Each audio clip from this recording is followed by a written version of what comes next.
मुख्यमंत्री सुक्खू के गृह विधानसभा क्षेत्र नादौन की गोइस पंचायत के खोरड़ गांव को सड़क से जोड़ने के लिए आखिरकार धरातल पर प्रयास नजर आने लगे हैं। स्थानीय ग्रामीणों और पूर्व सैनिकों ने डीसी हमीरपुर से सड़क निर्माण के सिलसिले में बुधवार को मुलाकात की। प्रतिनिधिमंडल में शामिल पूर्व सैनिक और परिवारों ने सड़क निर्माण न होने से आहत होकर अपने मेडल लौटाने की पेशकश डीसी के समक्ष की थी। मामले में डीसी हमीरपुर हेमराज बैरवा ने एक्शन करते हुए तुरंत एसडीएम को इस मामले में मौके पर जाने के निर्देश दिए थे। डीसी ने ग्रामीणों को भी 2 दिन के भीतर इस समस्या का समाधान का आश्वासन दिया था। मौके पर पहुंचे एसडीएम अपराजिता चंदेल और अन्य अधिकारियों ने ग्रामीणों को सड़क निर्माण के सहयोग करने के लिए भी सहमत कर दिया है। ऐसे में अब उम्मीद जताई जा रही है कि जल्द ही अब यह गांव सड़क सुविधा से जुड़ेगा। यहाँ पर एक्चुअली कई वर्षों से ग्रामीणों की शिकायत है कि कुछ घरों के लिए जो रास्ता है वो एम्बुलेंस रोड की सुविधा नहीं है और अक्सर बारिश के मौसम में यदि कोई बीमार पड़ता है तो उस मौसम में और बिजाई के लिए यहाँ तक कि ट्रैक्टर ले जाने के लिए भी लोगों को बहुत असुविधा होती है और लोग अपनी रोजी रोटी अपना एग्रीकल्चर भी नहीं कर पाते हैं। तो इसके लिए वो रास्ता चाह रहे थे और यहाँ पर जो है सरकारी ज़मीन का कुछ पैच है लगभग 3 मीटर का, जिसके थ्रू उन्होंने रास्ता चाहा है। तो आज उसका मौके का निरीक्षण किया गया। कुछ पैचेस में कुछ जगह पर जो है 3 मीटर का रास्ता पूरी तरह से संभव ना होकर प्राइवेट लैंड भी है।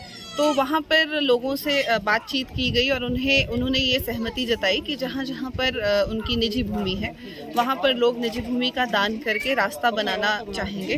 तो इस संदर्भ में मैंने जो यहाँ के तहसीलदार हैं उन्हें निर्देश दिए गए हैं कि इस 3 मीटर तक के रास्ते का जो ततीमा काट कर और जिन भी लोगों की ज़मीन उसमें जा रही है उनको आइडेंटिफाई करें और उनको बुलाएं और उनसे सहमति लें। उनकी जो लैंड है, जितना एरिया सड़क में जाना है वो पंचायती राज विभाग के नाम किया जाए। तत्पश्चात यहाँ पर एक बार पुनः निरीक्षण किया जाएगा एसडीओ के साथ, जो कि टेक्निकली इस रास्ते की फिजिबिलिटी पूरी बताएंगे और यहाँ से अलाइनमेंट किस तरह से बनाई जानी है उसके बारे में हम एक और मौका करेंगे।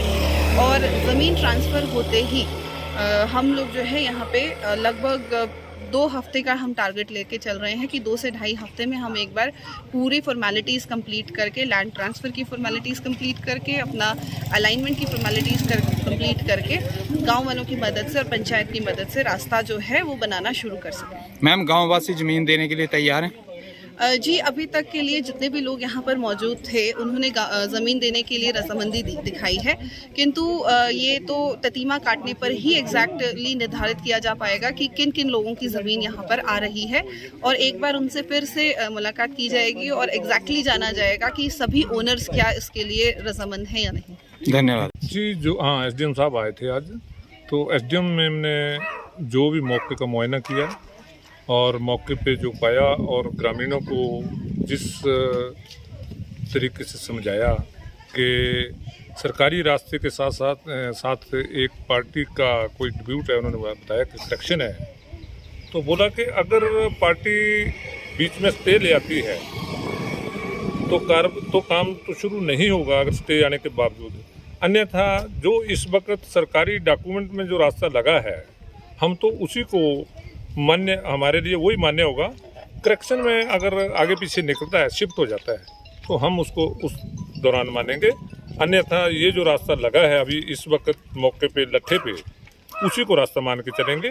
जो करेक्शन वाली पार्टी है हम उसकी बात को नहीं मानेंगे। ऐसे कहने से जब करेक्शन हो जाती है तो उस वक्त हम मान्य होंगे जो रिकॉर्ड में होगा।